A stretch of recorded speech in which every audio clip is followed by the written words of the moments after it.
હાલમાં પ્રવાસીઓ કચ્છના સફેદ રણની મુલાકાતે આવતા હોય છે।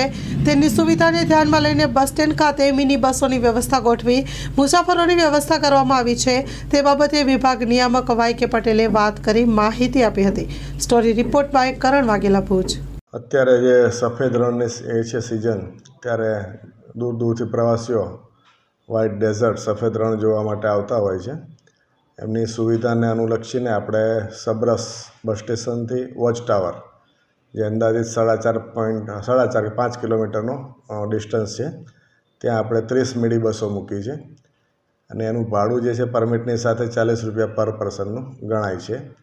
અત્યાર સુધી લગભગ 10,000 જેવી ટ્રીપો થઈ હશે અને 1.5 લાખ મુસાફરોએ આ બસનો લાભ લીધો છે।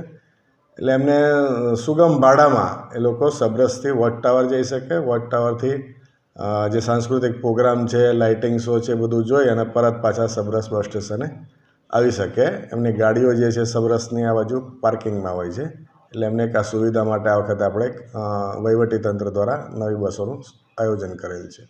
હા, લોકોએ બહારથી લોકો આવતા હોય છે, એના માટે પણ આપણે એસટી નિગમ દ્વારા સુવિધા સારી રાખવામાં આવી છે।